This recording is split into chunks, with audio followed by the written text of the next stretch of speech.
Vivimos tiempos muy interesantes. Ya saben, con el paso del tiempo pueden haber tantas crisis y ya saben, las noticias es como que llegas a quedar insensible a las declaraciones peligrosas que escuchas. Creo que esta misma semana hemos oído a Rusia hacer de todo menos amenazar con la guerra. China decía que Estados Unidos está utilizando tácticas de gángster en el mar de China y en la manipulación de la economía. Y hemos visto los incendios aquí, en California. Utilizan esa palabra, el mayor incendio forestal en la historia de California, esta semana. Y conocemos la zona. Está en el condado de Mendocino, donde están nuestras propiedades. Estuvimos orando, a 15 millas de nuestra casa. Y he hablado con algunos amigos de allí y ha devastado una enorme franja de California. Y hay tantas cosas a nuestro alrededor que empiezan a hacernos preguntarnos en qué se está convirtiendo el mundo. ¿Has pasado alguna vez por una tribulación? ¿Has pasado alguna vez por una gran tribulación? Recuerdo haber leído una vez acerca de un piloto, se enteró de uno de estos terribles incendios forestales. Y lo siento, había un escritor del periódico y el jefe del periódico dijo, tienes que ir a conseguir algunas fotografías de este incendio. Bueno, el fotógrafo fue a tratar de conseguir algunas fotografías y las líneas de fuego estaban todas vigiladas. No pudo acercarse lo suficiente, así que se lo contó al periódico y le dijeron, mira, llamaremos a este aeropuerto, conseguiremos un avión y un piloto, puede llevarte arriba y desde el aire. Era antes de que tuvieran esos drones. Puedes conseguir algunas buenas tomas del incendio. Y así hicieron los preparativos, corrió a este pequeño aeropuerto. Efectivamente, el avión estaba allí esperando con el motor en marcha. Él entró de un salto, abrió del lado del pasajero, tiró su bolsa de la cámara en la parte trasera, saltó y dijo, vamos, vamos. El piloto carreteó, despegó y dijo, mira, quiero que vayas a hacer unos giros por encima del incendio. Y así fue como el piloto se acercó al fuego. Él dijo, no, tienes que bajar y acercarte. Y él dijo, de acuerdo. Y pareciendo un poco nervioso, el piloto bajó. Él dijo, tienes que acercarte. Quiero que roces las copas de los árboles. Mantente alejado del fuego, pero quiero conseguir algunas fotos geniales. Y va sacando fotos y el piloto pregunta, ¿por qué sacas tantas fotos? Soy fotógrafo. Eso es lo que se supone que haga. El piloto dijo, ¿quiere decir que usted no es mi instructor de vuelo? Se había metido en el avión de un aprendiz de piloto que esperaba la salida de su instructor. Ahora, eso causa una tribulación. Creo que fue Evel Knievel quien dijo, cualquiera puede saltar en moto, el problema empieza cuando intentas aterrizar. ¿Y cómo se sale de la tribulación? ¿Cómo sobrevives a la tribulación? Bueno, cuando hablo de la gran tribulación, me encuentro con cristianos, mientras que diferentes cristianos de diferentes denominaciones tienen diferentes puntos de vista sobre la tribulación. Prácticamente todos los cristianos que leen la Biblia creen que se avecina una gran tribulación, claramente predicha en el futuro. Y la gente la contempla con diferentes grados de preocupación o opresión. No comparto este mensaje contigo para molestar a nadie. No pierdo el sueño en absoluto preocupándome por la tribulación o la gran tribulación. Pero, ¿por qué no empezamos por leer lo que dijo Jesús? Algunas de las afirmaciones más claras sobre este tema. Por favor, busquen en sus Biblias Mateo 24. Mateo 24, probablemente empezaré por el versículo 3. Mateo capítulo 24. Encontrarás pasajes paralelos en Marcos capítulo 13, en Lucas capítulo 17, en Lucas capítulo 21 y en Apocalipsis en varios lugares también. Así que los discípulos querían mostrarle a Jesús los edificios del templo y después los sorprendió con una declaración en el versículo 2. ¿Veis todo esto? De cierto os digo que no quedará aquí piedra sobre piedra que no sea derribada. Se quedaron atónitos por eso. Parte de nuestro grupo estuvo con nosotros en Israel hace unos meses y vimos algunas de las piedras enormes. Algunas piedras pesan 150 toneladas, solo una piedra. Y la idea de que no quedaría piedra sobre piedra, eso dejaba atónitos a los apóstoles. Así que se acercaron a Jesús en privado y escuchen atentamente, versículo 3. En realidad le hacen 2 preguntas y media, o 3. Él combina todas sus respuestas. Dijeron, dinos. Acudieron a él en privado en el Monte de los Olivos. ¿Cuándo serán estas cosas? A saber, la destrucción del templo. ¿Qué señal habrá de tu venida y del fin del siglo? Ahora, Jesús responde a todas esas preguntas en un solo discurso. Ni siquiera voy a leerlo todo, pero leeré hasta el versículo 22. Respondiendo Jesús les dijo, mirad que nadie os engañe, porque vendrán muchos en mi nombre diciendo, yo soy el Cristo, y a muchos engañarán. Y oiréis de guerras y rumores de guerras. Eso salió ayer en las noticias. Mirad que no os turbéis, porque es necesario que todo esto acontezca, pero aún no es el fin. Así que cuando alguien dice que las guerras y los rumores de guerra son signos de la gran tribulación, Jesús dijo que todavía no es el final. Han habido rumores de guerras y guerras desde que Él pronunció estas palabras. Porque se levantará nación contra nación y reino contra reino, y habrá pestes y hambres y terremotos en diferentes lugares. Y todo esto será principio de dolores. Así que Él dijo que los dolores finales son dolores de parto antes de la gran liberación al final. Va a ser precipitado por algunas grandes plagas, terremotos, guerras. Dicen que cuando una mujer espera un hijo, la Biblia dice que toda la creación gime y sufre esperando la liberación. Él habla de su segunda venida en el lenguaje de un nacimiento. Y cuando una mujer está embarazada y a medida que se acerca a los 5, 6 meses, puede sentir algunas contracciones y algunos cosquilleos. Supongo que las llaman contracciones de Braxton Hicks. Y si es el primer bebé, mientras quieren ir corriendo, siempre quieren ir corriendo al médico.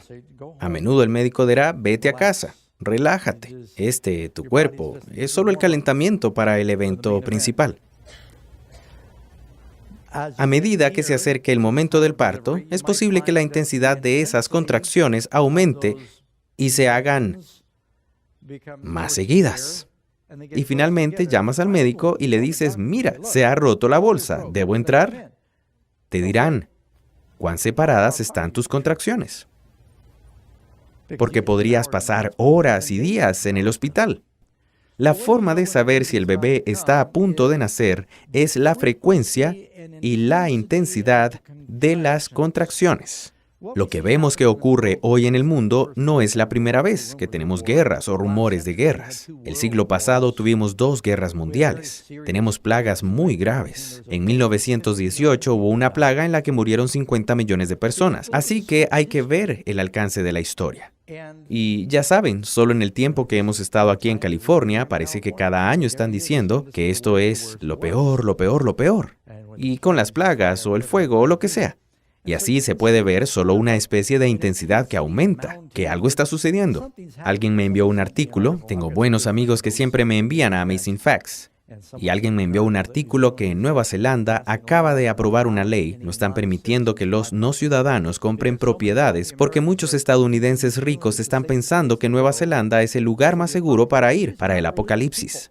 No se trata de personas religiosas, son líderes empresariales, estrellas de cine, gente con dinero, que ven, que piensan, son listos. Ven que la sociedad parece desmoronarse y buscan un lugar seguro al que ir. Es algo así como todo un grupo de supervivencialistas que están abandonando el país. Nueva Zelanda tuvo que decir, miren, no vendemos. Los precios han subido tanto en su economía debido a los estadounidenses y otros que están comprando tierras pensando que era un país seguro. Karen y yo estábamos pensando en Nueva Zelanda, supongo que ya está fuera de la lista. Así lo hicimos, fuimos hace un par de años pensando que no sería un mal lugar. Es muy bonito. Y él dijo, y oiréis de guerras y rumores de guerras, y todo esto será principio de dolores. Entonces os entregarán a tribulación. Ahí está esa palabra otra vez. Y os matarán y seréis aborrecidos de todas las gentes por causa de mi nombre. Así que, si eres cristiano y no quieres tribulación, bueno, si tomas el nombre de Jesús vas a tener algunos problemas. Muchos tropezarán entonces y se entregarán unos a otros, y unos a otros se aborrecerán. Y muchos falsos profetas se levantarán y engañarán a muchos. Y por haberse multiplicado la maldad, el amor de muchos se enfriará. Y lo vemos incluso en nuestro país. ¿Cuántos de ustedes recuerdan haber crecido en una sociedad en la que ni siquiera se pensaba en cerrar con llaves la puerta de casa? Cuando era niño y vivíamos en lo que ahora es Universal Studios, Tujunga, California, los vecinos tenían cabras y cosas así. Nunca lo creerías si vas allí ahora. Los abuelos nunca cerraban la puerta cuando salían de casa, lo cual es difícil de imaginar. Ahora todo el mundo tiene cámaras de seguridad en la puerta por si alguien toca el timbre. Mas el que persevere hasta el fin, este será salvo. Hay que aguantar a medida que te acercas al final. Y será predicado este evangelio del reino en todo el mundo para testimonio a todas las naciones, y entonces vendrá el fin. En mi opinión, esta es una de las profecías más sorprendentes. Ahí en Mateo 24:14. Nunca antes en la historia hemos tenido la capacidad de comunicar tan rápida y ampliamente el evangelio del reino. Y es emocionante para nosotros mientras viajamos. Si no has viajado, créeme, los que han viajado saben de lo que hablo. Ya casi no hay lugar en el mundo donde no haya algún tipo de teléfono móvil. Incluso en los lugares más remotos de África, vemos a la gente enviando mensajes de texto. No hace mucho estuvimos en Nueva Guinea y tenían teléfonos inteligentes. Dijeron, oh sí, vemos Amazing Facts todo el tiempo. Y viven en una choza, pero tienen un teléfono inteligente. Es realmente asombroso. Y así en todo el mundo, el evangelio va. No podemos. De hecho, nos han invitado a volver a China el próximo febrero para predicar en otra campaña pública, pero es muy difícil entrar en China. No podemos hacer programas de televisión en China, pero nuestros sitios web están por todo el país. Y copian los DVD y los graban. Así que el evangelio va como nunca antes. Jesús nunca dijo que el mundo creará el evangelio, solo dijo que el mundo va a tener una oportunidad. Irá por todo el mundo como testimonio, y entonces vendrá el fin. Es muy definitivo. No dice que podría venir o que tal vez venga o que capaz vendría. Dice que vendrá. Entonces, ¿crees en Jesús? Y entonces vendrá el fin. Lean el versículo 15, Mateo 24:15. Por tanto, cuando veáis en el lugar santo la abominación desoladora de que habló el profeta Daniel, muy bien, tendremos que ver en Daniel antes de terminar. El que le entienda. Entonces los que estén en Judea huyan a los montes. El que esté en la azotea no descienda para tomar algo de su casa, y el que esté en el campo no vuelva atrás para tomar su capa. Está hablando de un momento de urgencia. Los que hablan de supervivencia tienen lo que llaman un bolso de supervivencia. ¿Saben lo que es eso? Tienen, en caso de que de repente, ya sabes, hay una noticia de último momento de que algún tsunami viene hacia Sacramento y ya es demasiado tarde para San Francisco, tienes un bolso. En ese bolso tienes tu botella de agua y quizá tu repelente de mosquitos y tu loción de manos o lo que sea que necesites para sobrevivir. Lo esencial, ya saben. Puede tener un poco de comida y algunas personas tienen armas de fuego, lo que sea. Tienen su bolso de escape de emergencia, su navaja suiza y lo que sea que necesitas allí. Y Jesús está diciendo, mira, ni siquiera vuelvas a la casa a buscar tu abrigo si estás en el campo. Y va a ocurrir algo de lo que se les iba a avisar con muy poca antelación e iban a tener que correr para salvar sus vidas. Y luego dice, orad pues que vuestra huida, no está hablando de huir al aeropuerto. Huir por tu vida. Ora pues que vuestra huida no sea en invierno ni en día de reposo, que es creo un buen argumento para recordar que Él espera que siguiéramos reconociendo el sábado hasta el final de los tiempos. Porque habrá entonces gran tribulación. Ahí está esa frase. No solo tribulación, sino ¿qué tipo de tribulación? Gran tribulación, cual no la ha habido desde el principio del mundo hasta ahora, ni la habrá. Eso sí que te deja sin aliento. Eso podría asustar a una persona porque piensas en algunos de los diferentes tipos de tribulación que han venido al mundo. Yo recuerdo cómo las iglesias se llenaron de gente nerviosa tras el 11 de septiembre. Vieron esas imágenes apocalípticas de los edificios implosionando en el centro de Nueva York y pensaron, ¿quieres decir que eso podría llegar a nuestras costas? Y la gente se asustó. Pero eso no es nada comparado con lo que ha ocurrido en algunos países. Hay gente que recuerda haber visto, por ejemplo, el bombardeo de Dresde. O tenemos un amigo aquí en Sacramento que estaba en Pearl Harbor cuando fue bombardeado. Y piensas en el Holocausto. Piensas en la gente de Japón durante el tsunami o en Indonesia. Y quiero decir, ha habido tantas cosas terribles. Y Jesús dijo, oh, eso no es nada, no te lo puedes imaginar. La mayoría de las veces te preocupas por cosas que cuando realmente suceden no son tan malas. La mayor parte del dolor está en la preocupación, en la anticipación. Y cuando por fin ocurre piensas, no ha sido nada. Pero Jesús dijo, probablemente no puedes sobreimaginar lo malo que va a ser. Cuando Jesús la llama una gran tribulación, como nunca hubo, pensando en todo lo que ha sucedido, pensando en la peste negra en la historia, la peste bubónica, cual no ha habido desde el principio del mundo hasta ahora, ni la habrá. Y si aquellos días no fuesen acortados, nadie sería salvo. Dice que es tan grave que no habría nadie. No hace diferencia entre creyentes o no creyentes. Ni siquiera dice humano o animal. Dice que nadie vivo sobreviviría. Mas por causa de los escogidos, aquellos días serán acortados. Bien, creo que todos estamos de acuerdo en que habrá una gran tribulación. ¿Pueden decir amén? Quiero asegurarme de que tenemos claro ese punto. Ahora bien, ¿qué significa la palabra tribulación? ¿Qué es una tribulación?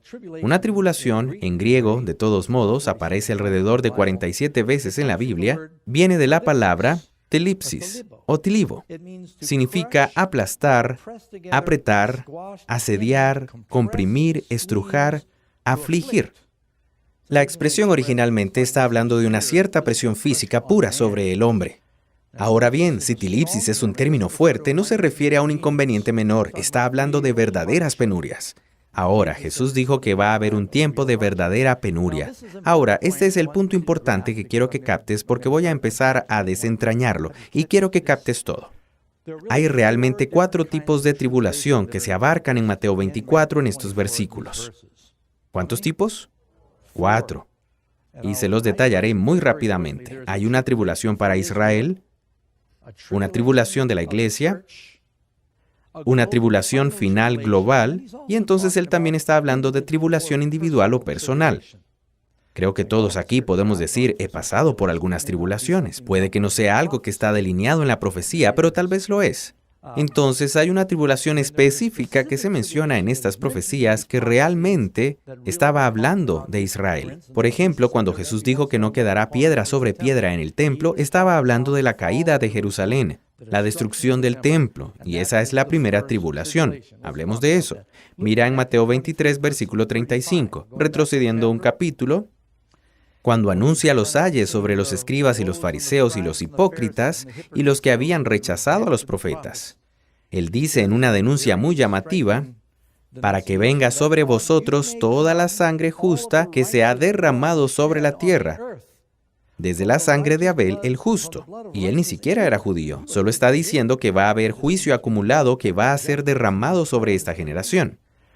Desde la sangre de Abel el justo hasta la sangre de Zacarías, hijo de Berequías. Bien, ese Zacarías no es solo Zacarías, el hijo de Berequías, que es otro nombre para Zacarías, el hijo de Joaída, a quien matasteis entre el templo y el altar. De cierto os digo que todo esto vendrá sobre esta generación. Ahora Jesús en Mateo 24 también habla de que esta generación no pasará hasta que todas estas cosas se cumplan. ¿Qué es la generación de la Biblia? Son 40 años. ¿Cómo lo sabemos?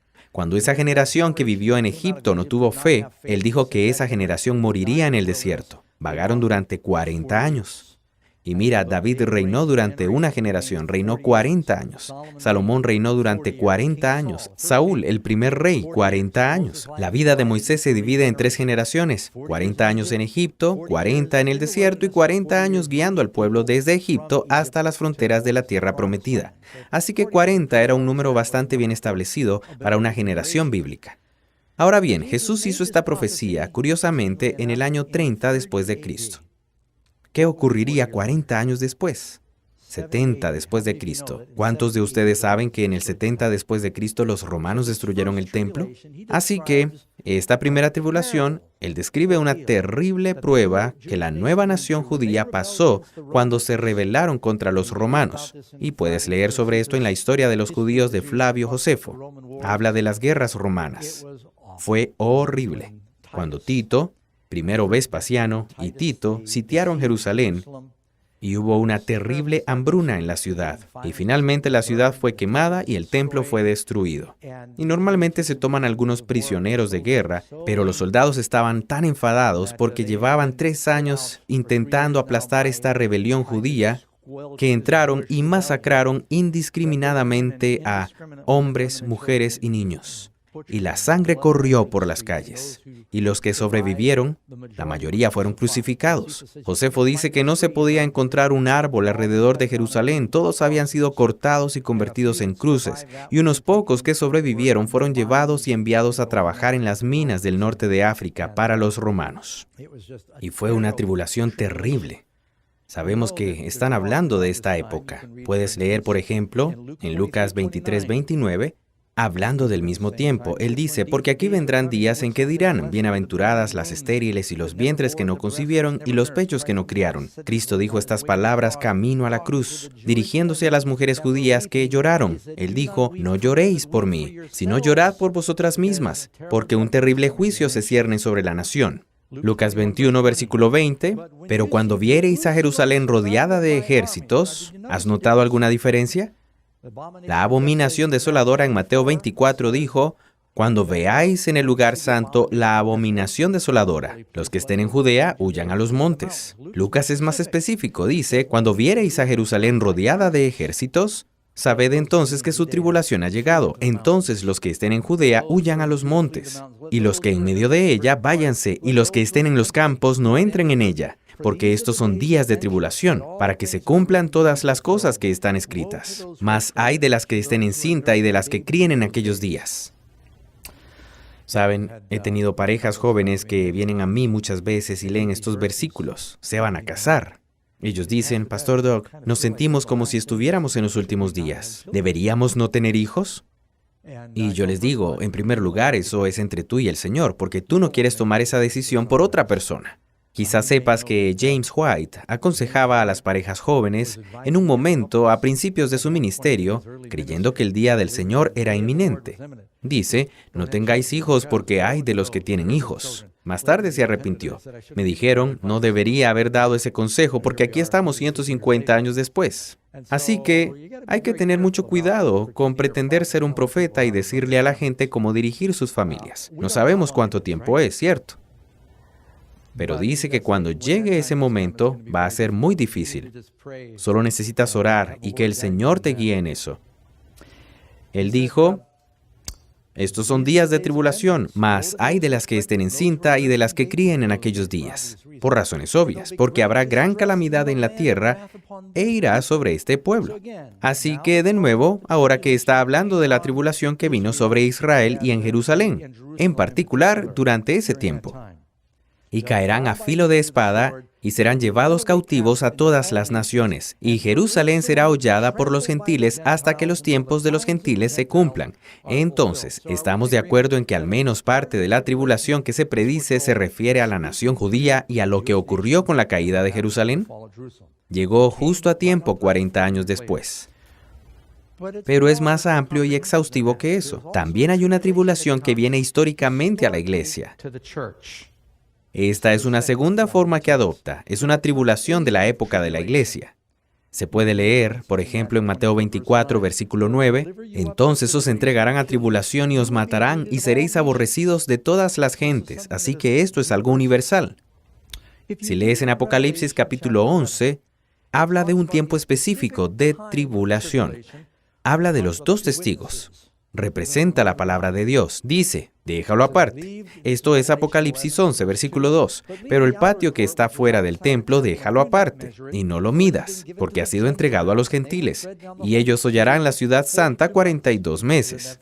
Acabamos de leer eso en Lucas. Ahora, ¿qué es eso de 42 meses?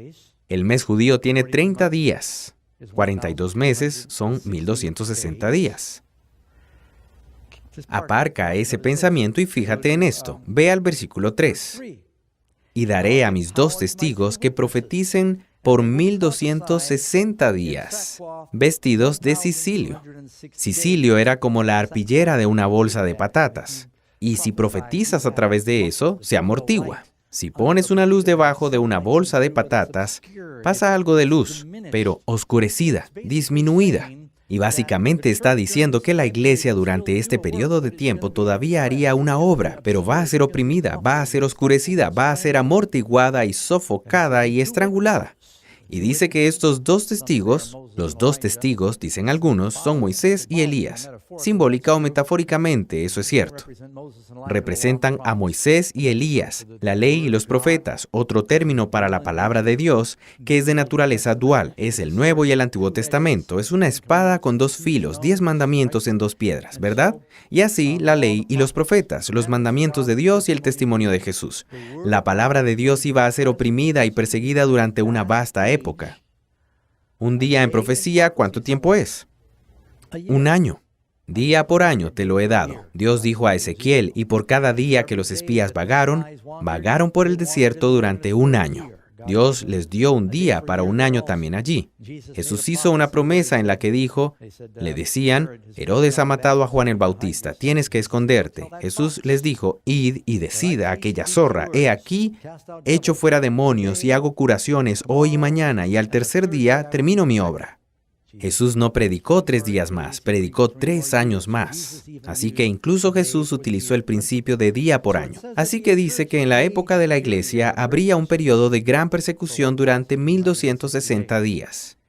Y aquellos que siguen la interpretación histórica de la profecía, y yo soy uno de esos, creen que ese periodo de tiempo fue un tiempo de gran persecución papal, donde la iglesia tuvo que huir al desierto desde 538, cuando ganaron poder militar, hasta 1798, cuando perdieron poder militar debido a Napoleón. Durante 1260 años, la iglesia tuvo que huir al desierto. Lean Apocalipsis 12, versículo 13, por ejemplo. Y cuando vio el dragón que había sido arrojado a la tierra, persiguió a la mujer que había dado luz al hijo varón. ¿Quién es la mujer a la que persigue? La iglesia. Esto causa cierta tribulación. Que había dado a luz al hijo varón, la iglesia que da a luz a Cristo. Y se le dieron a la mujer las 2 alas de la gran águila para que volase por delante de la serpiente al desierto, a su lugar, donde es sustentada por un tiempo, y tiempos, y la mitad de un tiempo. Así pues, este periodo de tiempo se da de 3 formas diferentes. Una vez dice 1260 días, una vez dice 42 meses, una vez dice 3 años y medio. Un tiempo era una temporada completa y tiempos era una pareja o un par, que son 2 más y la mitad de uno. Así que tienes 3 y medio, 3 y medio, 3 y medio. Es un número muy destacado en la Biblia. Es el tiempo de la hambruna durante los días de Elías, donde huyó en el desierto y Dios lo alimentó. Gran persecución. Estaban matando a los profetas. Jezabel, ¿lo recuerdas? Es el periodo de tiempo en el que Jesús predicó contra una gran oposición y es asesinado 3 años y medio después. Cristo es asesinado desde su bautismo hasta su ejecución 3 años y medio. Es el mismo periodo de tiempo que los discípulos predican hasta que Esteban es asesinado.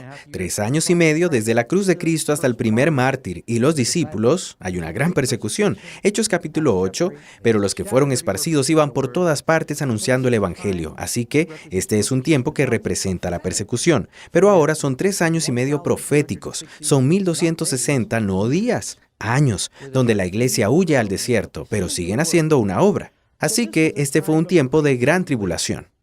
Leen Apocalipsis 12:15, y la serpiente, ¿quién es? Es lo mismo que el dragón. Arrojó de su boca, tras la mujer, agua como un río para que fuese arrastrada por el río. Vinieron ejércitos y persecuciones, así que hay persecuciones que suceden. Tribulación para Jerusalén e Israel, tribulación para el Israel espiritual o la iglesia. Ahora quiero leerte algo y volveré a ello. Mateo 24:29. E inmediatamente después de la tribulación de aquellos días, el sol se oscurecerá y la luna no dará su resplandor, y las estrellas caerán del cielo, y las potencias de los cielos serán conmovidas. Así que hay señales relacionadas con la tribulación. ¿Están de acuerdo? De acuerdo, volveré a las señales. Pero ahora quiero ir a la tercera categoría de tribulación, y esa es la que está delante de nosotros ahora. Hasta ahora hemos visto grandes tribulaciones detrás de nosotros. Ahora estamos viendo la gran tribulación que nos espera. Anímate. Va a empeorar, pero no me preocupa. Te diré por qué en un minuto. Jesús dice en Mateo 24:12, por haberse multiplicado la maldad, el amor de muchos se enfriará, mas el que persevere hasta el fin, habrá una gran tribulación que habrá que soportar hasta el tiempo del fin.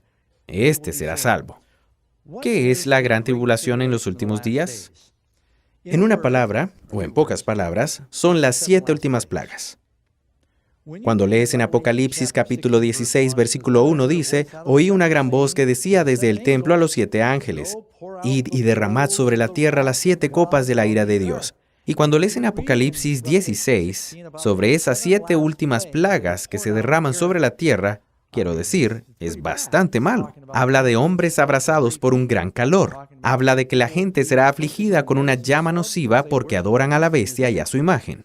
Habla de que el agua se va a convertir en sangre, tanto el océano como el suministro de agua dulce. Miras las imágenes de los 4 jinetes del Apocalipsis y todo el mundo se imagina esto. las plagas y la muerte. Y va a ser un momento terrible que va a pasar. Jesús dijo, un tiempo como nunca antes ha habido. Léase, por ejemplo, en Daniel 12. Por cierto, Cristo en Mateo 24 está citando este versículo de Daniel. Daniel 12, versículo 1 y 2. En aquel tiempo, hablando de una gran batalla entre el rey del sur y el rey del norte, y lo he tratado en otro mensaje. En aquel tiempo se levantará Miguel, el gran príncipe que está de parte de los hijos de tu pueblo. Y será tiempo de angustia, cual nunca fue desde que hubo gente hasta entonces. Ahora bien, ¿está hablando de un gran tiempo de angustia o tribulación para los judíos? ¿Para la iglesia? Sigamos leyendo. Pero en aquel tiempo será libertado tu pueblo, todos los que se hallen escritos en el libro, y muchos de los que duermen en el polvo de la tierra serán despertados. ¿Qué es eso? La resurrección. Unos para vida eterna y otros para vergüenza y confusión perpetua. Así que sabemos que la gran tribulación, justo antes de la segunda venida y la resurrección, es todavía algo futuro. Entonces Daniel nos dice que Miguel se levanta. ¿Quién es Miguel? Sabes, estaba orando incluso mientras estoy predicando si debería o no meterme en eso, porque algunas personas se atragantan con esto. Miguel es un término del Antiguo Testamento para Cristo. Jesús no es un ángel. Miguel, el arcángel, simplemente significa, la palabra Miguel significa quien es como Dios, y significa el mayor mensajero. Habla del ángel del Señor, este general del ejército de Dios que le dice a Josué, quita el calzado de tus pies, porque el lugar donde estás es santo. Solo adoras a Dios. Pero aquí está este ángel ante el que Josué se inclina. El gran mensajero que vino a nuestro mundo es Jesús. La Biblia dice, porque el Señor mismo con voz de mando descenderá del cielo. ¿Quién? Señor mismo con voz de mando, con voz de arcángel. El Señor con la voz del arcángel, ¿cierto? Miguel viene a resucitar a Moisés. Judas, versículo 9. ¿Quién es la resurrección y la vida? Miguel. ¿Y quién es el gran príncipe de príncipes y rey de reyes que actúa como nuestro abogado? Jesús. Y por eso cuando mires las diferentes definiciones que encuentras en la Biblia para Miguel, espero que si eso te sucede, no dejes que eso te moleste. Pero cuando se levanta, cuando una persona está intercediendo y están escuchando a un juez, el juez está sentado. Cuando el juez se sienta, todos se sientan. Escucha las pruebas. Cuando el juez golpea su mazo, se levanta y significa que el caso está cerrado, que ya no escucha.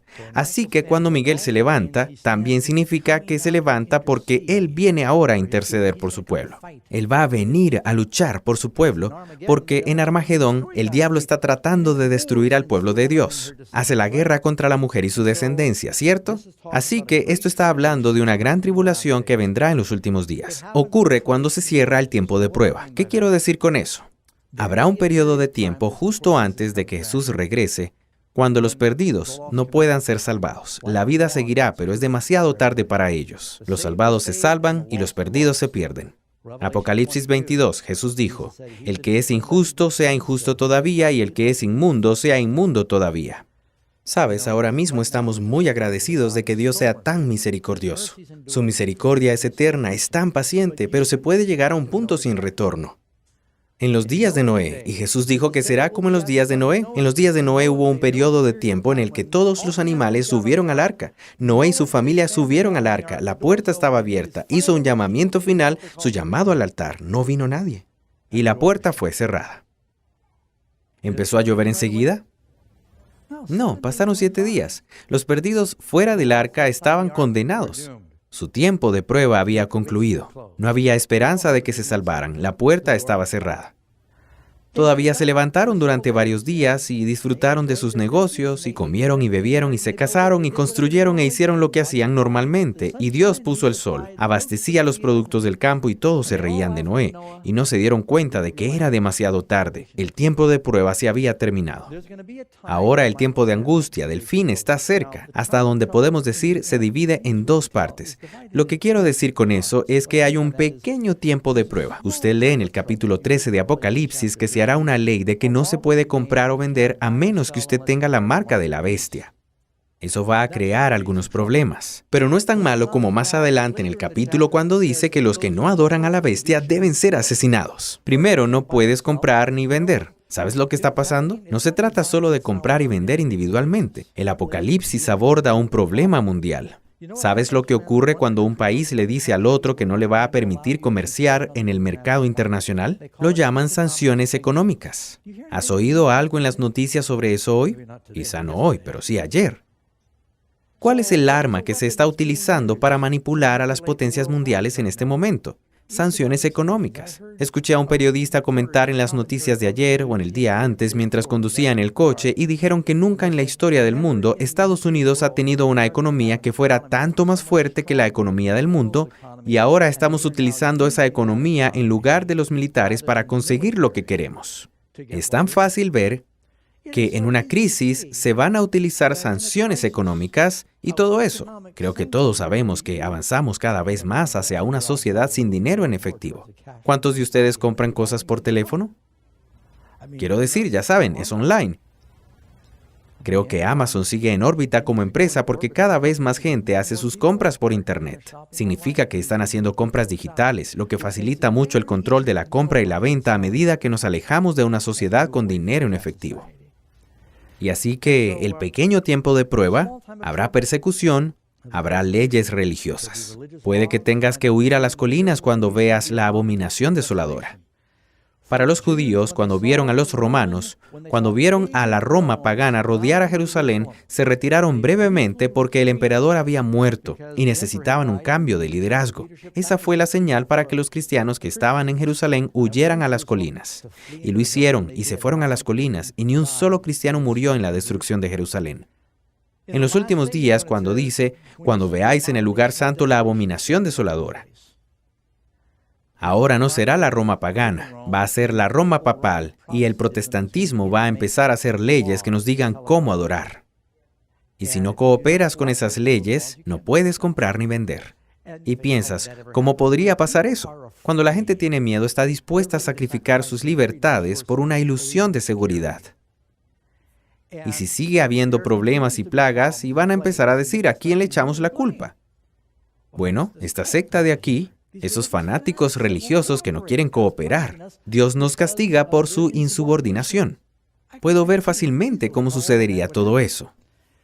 Y así está hablando de entonces que hay un gran tiempo de angustia antes de la segunda venida. Y luego te dije que hay, por supuesto, la tribulación personal. Permítanme referirme a ello rápidamente. Jesús dijo, estas cosas os he hablado para que en mí tengáis paz. En el mundo tendréis aflicción, pero confiad, yo he vencido al mundo. Así que Jesús dijo, comparto estas cosas con ustedes para que en mí tengan paz. En el mundo tendrán tribulación, pero tengan buen ánimo. Él dice, ten paz y ten buen ánimo. Yo he vencido al mundo, así que cuando oigas hablar de la gran tribulación, si estás en Cristo, anímate. Cuanto peor se pondrá, más pronto vendrá Él. Así que no hay que tener miedo. 2 Timoteo 3:12, y también todos los que quieren vivir piadosamente en Cristo Jesús padecerán persecución. Así que, Pastor Doug, ¿puede usted, por favor? ¿Hay algún hueco aquí en alguna parte? ¿Cómo puedo ser cristiano y escapar a la persecución? Lo siento, amigos, esa no es una opción. Si escondes tu luz debajo de un almud, entonces no eres cristiano. Ay de vosotros cuando todos los hombres hablen bien de vosotros, porque así hacían sus padres con los falsos profetas. Si quieres una vida fácil, la vida es dura. Pero si vas a hacer enojar a alguien, haz enojar al diablo. No hagas enojar a Jesús porque el diablo va a perder y Jesús va a ganar. Quieres estar en el equipo ganador, así que habrá problemas en la vida. Mejor decídete a estar del lado de Dios. Amén. Mateo 24:9 dice, os entregarán a tribulación y os matarán y seréis aborrecidos de todas las gentes por causa de mi nombre. Ahora, una vez que se cierre el tiempo de gracia, no creo que haya mártires, pero puede haberlos durante el pequeño tiempo de angustia. Hoy hay mártires cristianos. Hay lugares en el mundo donde los cristianos mueren por su fe. Ahora les mencioné que habría señales históricas, y las señales históricas se encajan en las tres primeras categorías. Cuando Jerusalén fue destruida, recuerde, leemos Mateo 24:29, e inmediatamente después de la tribulación de aquellos días, el sol se oscurecerá y la luna no dará su resplandor, y las estrellas caerán del cielo y las potencias de los cielos serán conmovidas. Cuando Jerusalén fue destruida, Una de las cosas extrañas que sucedió es que, bueno, no solo hubo un incendio, y has visto incluso recientemente con estos días de incendios en California en los que tienes estas puestas de sol increíblemente vívidas. La luna es roja, la luna sale roja, el sol se pone rojo. Y no es raro que hablen de que el sol está oscuro y la luna parece sangre. Cuando había guerra y fuego, eso era lo que solía significar. Y así sucedió en Jerusalén. De hecho, durante la caída de Jerusalén, el historiador judío Josefo y el historiador romano Tácito confirman relatos universales de signos sobrenaturales en los cielos sobre Jerusalén. En las estrellas había voces, vieron ejércitos luchando en el cielo. Mucha gente afirma que lo vio. Así que tienes dos relatos en la historia. Sé que es difícil de creer.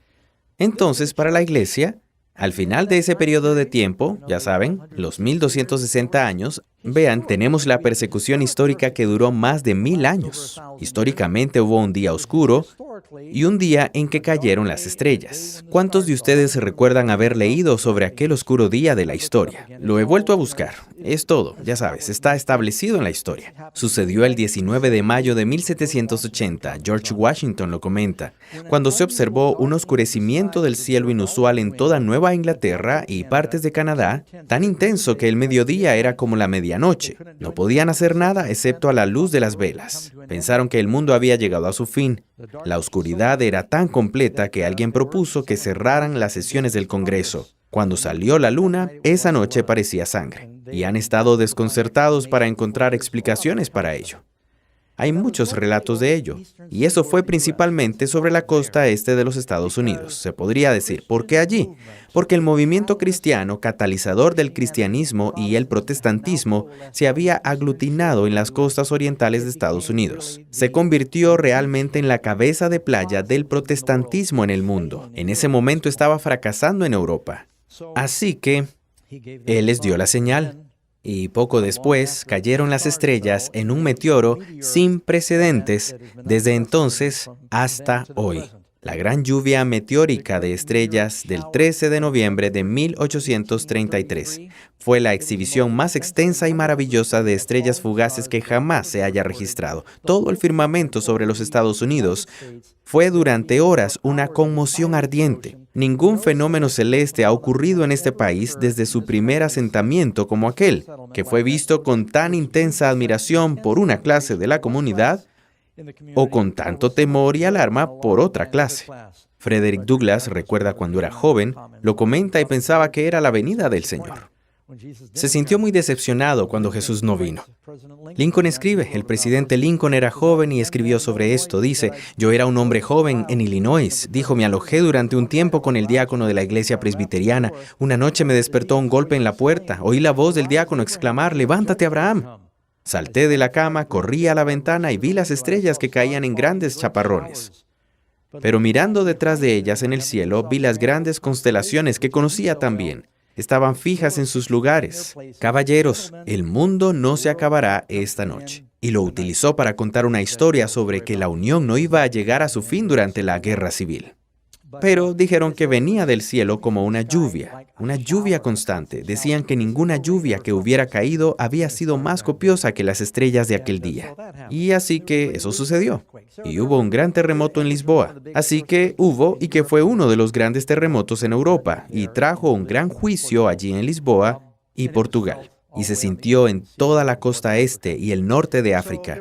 Así que, históricamente, hubo señales que ocurrieron, pero esas cosas van a suceder de nuevo en rápida sucesión en la segunda venida. Apocalipsis 6, versículo 12, miré cuando abrió el sexto sello, y he aquí hubo un gran terremoto, y el sol se puso negro como tela de silicio, y la luna se volvió toda como sangre, y las estrellas del cielo cayeron sobre la tierra, como la higuera deja caer sus higos cuando es sacudida por un fuerte viento. Se van a desprender y caer cuando es sacudida por un fuerte viento, y el cielo se desvaneció como un pergamino. Eso aún no ha ocurrido, por si no lo sabían. Eso sigue estando en el futuro. Y el cielo se desvaneció como un pergamino que se enrolla, y todo monte y toda isla se removió de su lugar. Si yo estuviera en Hawái ahora mismo estaría nervioso. Hay volcanes ahí. Pero, así que tienes estas grandes señales. La Biblia dice que viene una gran tribulación. Pero, ¿cuál es la gran tribulación de la que hay que preocuparse? Cuando te quitan la tarjeta de crédito, ¿va a ser esa tu gran tribulación? ¿Es una gran tribulación quedarse sin leche de soya? ¿Qué vas a hacer? A veces oigo a la gente hablar de la vida en el campo, y yo creo en la vida en el campo, pero el propósito de la vida en el campo no es huir, sobrevivir a la tribulación y salvarse, porque si todos los cristianos corren a salvarse, ¿quién predica el evangelio? Y Dios no nos dice estas cosas para que vayamos a cavar un hoyo y nos escondamos en él como un supervivencialista. Él nos está diciendo estas cosas para que sepamos que cuando suceda vamos a creer. Nuestra fe va a ser más fuerte al ver que estas cosas suceden históricamente y debemos confiar en que va a suceder en el futuro. La gran tribulación que tú y yo enfrentamos es lo que pasa en nuestros corazones con el diablo. No tenemos lucha con sangre y carne, Efesios 6:12, sino contra principados, contra potestades, contra los gobernadores de las tinieblas de este siglo, contra huestes espirituales de maldad en las regiones celestes. Tribulación, cuando Dios nos permite individualmente pasar por la tribulación, podría ser para usted un problema de salud que está enfrentando. Algunos atraviesan problemas familiares que son muy graves. Eso representa una tribulación. Puede que estés en un país que está en guerra. Puede que sea un terrible problema financiero que ha provocado una crisis en tu vida. Ocurren todo tipo de tribulaciones. Pero ¿saben qué? La tribulación produce carácter. Romanos 5, 3 y 4. Y no solo eso, sino que también nos gloriamos en las tribulaciones. ¿Cuántos de ustedes esperan la tribulación con gloria? Nos gloriamos en las tribulaciones sabiendo que la tribulación produce perseverancia, y la perseverancia, carácter probado, y el carácter probado, esperanza. ¿Cuántos de ustedes quieren esperanza? ¿Cuántos de ustedes quieren carácter? ¿Cuántos de ustedes quieren tribulaciones? Dijiste que deberíamos alegrarnos en eso porque eso es lo que produce. Si quieres el carácter y quieres la esperanza, las pruebas han de venir. Eso es lo que lo desarrolla. Ahora, te dije que la palabra filipsis, tribulaciones, tiene un significado subyacente de algo que está siendo exprimido o puesto bajo presión, bajo un gran peso, como el exprimir aceitunas. ¿Y qué se obtiene al prensar las aceitunas? Aceite de oliva. Eso es algo bueno. Y en los tiempos bíblicos, cuando hacían uvas, las atribulaban, las exprimían, las estrujaban y obtenían el vino. Estos son dos símbolos bíblicos, pero obtienes las cosas buenas, obtienes la dulzura como resultado de las tribulaciones. Santiago 1, versículo 2 y 3, hermanos míos, tened por sumo gozo cuando os halléis en diversas pruebas, sabiendo que la prueba de vuestra fe produce paciencia. Tened por sumo gozo. Si estás pasando por pruebas, di, está bien, Señor. Saben, cuando estoy pasando por una prueba, digo algo como esto, está bien, Señor, gracias. A veces tengo que sacarme el atragantamiento porque no te sientes agradecido en ese momento, pero tienes que confiar en Él y le das las gracias. La Biblia dice que hay que dar gracias al Señor en todo. Y Señor, sea lo que sea que intentas enseñarme, ayúdame a aprenderlo ahora para que no tenga que repetir este grado. Quiero decir, es como, ya sabes, 5º grado fueron los mejores 3 años de mi vida. No querrás repetir ese grado.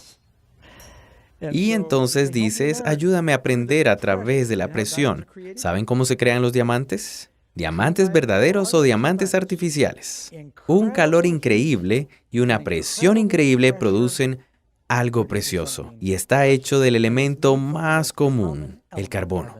Una de las cosas más comunes que vas a encontrar en la creación. Estás hecho de carbono. ¿Quieres oír algo raro? Claro que sí. Tienen una empresa en Suecia. Lo que hacen, toman las cenizas cremadas y han desarrollado la tecnología de fabricación de diamantes, de modo que si usted toma a una persona, por lo general produce alrededor de 15 libras de cenizas, pueden hacer un diamante de las cenizas de sus seres queridos, para que puedas llevar ese diamante para recordarlos. Lo están haciendo de carbono. No hagas eso para mi querida. No está en tu lista. Un diamante, Doc. Ponlo en el Smithsonian. Y dice que, hablando del acontecimiento final, nos dice que todos los ojos verán a Jesús cuando venga. Él nos librará entonces de esa tribulación. Así que no te asombres cuando pases por pruebas. 1 Pedro 1:6, en lo cual vosotros os alegráis, aunque ahora por un poco de tiempo, si es necesario, tengáis que ser afligidos en diversas pruebas, para que sometida a prueba vuestra fe, mucho más preciosa que el oro o diamante, el cual, aunque perecedero, se prueba con fuego, sea hallada en alabanza, gloria y honra, cuando sea manifestado Jesucristo. ¿Cuántos de ustedes quieren ser encontrados puros y listos cuando Jesús venga? Es a través de las tribulaciones y las pruebas que pasamos que se prepara. Quiero leerles una profecía del Antiguo Testamento, Malaquías capítulo 3, versículo 1. Confío en que a veces escribas estos versículos porque sé que doy muchos y no los pongo todos en la pantalla. He aquí, yo envío mi mensajero, el cual preparará el camino delante de mí, y vendrá súbitamente a su templo el Señor a quien vosotros buscáis, y el ángel del pacto a quien deseáis vosotros. He aquí viene, ha dicho Jehová de los ejércitos. ¿Y quién podrá soportar el tiempo de su venida? ¿O quién podrá estar en pie cuando Él se manifieste? Porque Él es como fuego purificador y como jabón de lavadores. Y se sentará para afinar y limpiar la plata, porque limpiará a los hijos de Leví, los afinará como a oro y como a plata, y traerá a Jehová ofrenda en justicia. Es un proceso de tribulación purificadora y refinadora que produce esa justicia. ¿Qué tipo de iglesia viene a buscar el Señor? Sin mancha y sin arruga. Efesios 5:27. ¿Cómo se quitan las manchas y las arrugas? Es a través del fuego. Ahora, como he estado hablando de la tribulación, dejé a propósito algo para el final. ¿Cuándo es la tribulación? Y no voy a fijar una fecha, voy a hablar en secuencia. ¿Cuántos de ustedes saben, algunas personas cristianas encantadoras que creen que no necesitamos preocuparnos por la tribulación, porque como creyente todos vamos a ser arrebatados del planeta y luego la tribulación viene después de que hemos dejado la ciudad? Pero hay de los que se quedan atrás. Hay toda una serie de libros y películas que se basan en ese escenario que es totalmente antibíblico. Eso nunca lo creyeron los protestantes hasta los últimos 50 u 80 años. Es realmente una nueva teología. Todas las grandes mentes cristianas y los grandes reformadores protestantes creían que íbamos a experimentar una gran tribulación antes del rapto o de ser arrebatados para encontrarnos con el Señor en el aire. Ahora, ¿puedes demostrar eso en la Biblia? Creo que sí. En primer lugar, Pablo dice, y esto es bastante claro, Pablo, en Hechos 14:22, Pablo está hablando en hechos aquí. Es necesario que a través de muchas tribulaciones entremos en el reino de Dios. ¿Llegamos al reino esquivando la tribulación o a través de ella? ¿Promete Dios salvar a su iglesia de la tribulación o a través de la tribulación? Aquí debemos hacer una distinción muy importante. ¿Salvó Dios a Noé del diluvio o lo salvó a ellos a través del diluvio? ¿Salvó Dios a Sadrach, Mesach y Abednego del horno de fuego o lo salvó a través del horno? Pasó por eso con ellos, ¿no? Cuando pases por el fuego, yo estaré contigo, dice en Isaías. ¿Salvó a Daniel del foso de los leones? No. Él los salvó a través del foso de los leones. Los hijos de Israel, y recuerda la tribulación, las últimas 7 plagas es la tribulación. ¿Estaban los israelitas en Egipto cuando las 10 plagas cayeron sobre Egipto? Estaban allí. ¿Los salvó de las plagas o a través de las plagas? Eso es muy interesante. ¿Cuántas plagas cayeron sobre el antiguo Egipto? 10. ¿Cuántas plagas en los últimos días? 7. ¿De cuántas de las 10 plagas que cayeron sobre Egipto salvó Dios a los israelitas? De 7. Las 3 primeras las convivieron con los egipcios. Las últimas 7, la tierra de Gosén fue protegida. Se salvaron de las 7 últimas. Dice que había luz en todas sus moradas cuando los egipcios estaban en la más absoluta oscuridad. Entonces, ¿debemos temer las 7 últimas plagas? Dice que ninguna plaga se acercará a tu morada, ni te sobrevendrá mal alguno. No debemos tener miedo de estas cosas. Dios dice que tu pan y tu agua estarán seguros. Él atraviesa el fuego con nosotros. Estaremos protegidos. No se preocupen por las plagas. Quiero asegurarme de que cualquier tribulación que venga a mi vida antes de las plagas me prepare para estar listo para ese momento. Así que sí, el pueblo de Dios pasa por las 7 últimas plagas. Jesús viene al final de eso. Jesús dijo, mas el que persevere hasta el fin, éste será salvo. ¿No es eso lo que dice? Después de la tribulación, entonces verán la señal del Hijo del Hombre en el cielo. Dios limpia a su pueblo a través de pruebas ardientes. Puedes leer en Mateo 3, versículo 10, y ya también el hacha está puesta a la raíz de los árboles, por tanto, todo árbol que no da buen fruto es cortado y echado en el fuego. Yo a la verdad os bautizo en agua, dijo Juan el Bautista, para arrepentimiento, pero el que viene tras mí, cuyo calzado yo no soy digno de llevar, es más poderoso que yo. Él os bautizará en Espíritu Santo y fuego. ¿Cuántos de ustedes desean el bautismo del Espíritu Santo? Pero, ¿y si el hecho de que Dios te bautice con el fuego del Espíritu significa pruebas ardientes? ¿Todavía quieres al Espíritu Santo? Y de nuevo, 1 Pedro 4:12, amados, no os sorprendáis del fuego de prueba que os ha sobrevenido, como si alguna cosa extraña os aconteciese. Pablo dice en 1 Corintios 3:12-13, y si sobre este fundamento alguno edificare oro, plata, piedras preciosas, madera, heno, hojarasca, la obra de cada uno se hará manifiesta, porque el día la declarará, pues por el fuego será revelada, y la obra de cada uno, cual sea, el fuego la probará. Dice, con espíritu de juicio y espíritu abrasador, el Señor lavará la inmundicia de las hijas de Sión y limpiará la sangre que haya en Jerusalén. Apocalipsis 7:14, y él me dijo, estos son los que han salido de la gran tribulación, y han lavado sus ropas, y las han emblanquecido en la sangre del Cordero. Pablo dice en 1 Tesalonicenses 3:4, porque también estando con vosotros os predecíamos que íbamos a pasar tribulaciones, como ha acontecido y sabéis. Entonces, ¿cómo respondemos? Viene una gran tribulación. Si eres fiel en las pequeñas tribulaciones que te llegan ahora, en las pruebas ardientes por las que pasas, si dices, Señor, purifícame, púrgame, lo que sea que necesites hacer para que puedas prepararme, si abrazas esas cosas que te humillan ahora y estás dispuesto a aprender las lecciones de justicia y santidad, entonces estarás preparado. No tienes nada que temer de la gran tribulación. Recuerdo haber oído una historia sobre unos colonos que cruzaban la pradera. Estoy seguro de que he compartido esto antes. Llevo aquí tanto tiempo que probablemente he compartido todo lo que sé. Pero estaban cruzando la pradera y vieron a lo lejos lo que más les asustaba, que era que había un gran incendio en la pradera. Y esto era cuando la hierba tenía 1,5 metros de altura y se dirigía furioso hacia su grupo y no sabía qué hacer. Todos se acurrucaron y el jefe de la caverna dijo, confíen en mí, y prendió fuego. Y encendió un fuego detrás de ellos. El viento se lo llevó lejos de ellos, y el fuego en la hierba ardió unos 10 minutos. Y cuando se quemó y se apagaron las brasas y la hierba, trasladó todo el campamento al lugar donde ya estaba quemado, y el fuego que se acercaba los rodeó, y no pudo quemarlos porque ya estaba quemado.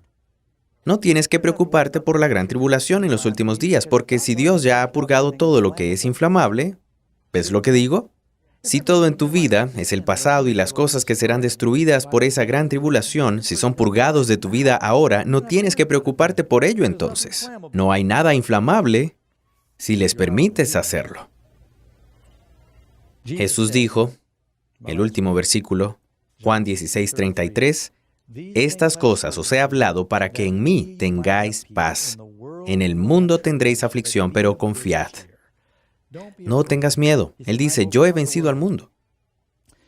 Sabes, pasé gran parte de mi vida trabajando con madera, trabajando con árboles. De hecho, no hace mucho empecé a sentir que me temblaban los brazos. Tomé la motosierra, me colé en la propiedad donde se está construyendo la iglesia y corté un árbol que estaba caído. Porque me encanta trabajar en el bosque y con los árboles.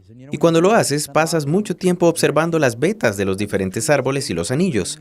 Y te familiarizas con la naturaleza de la madera.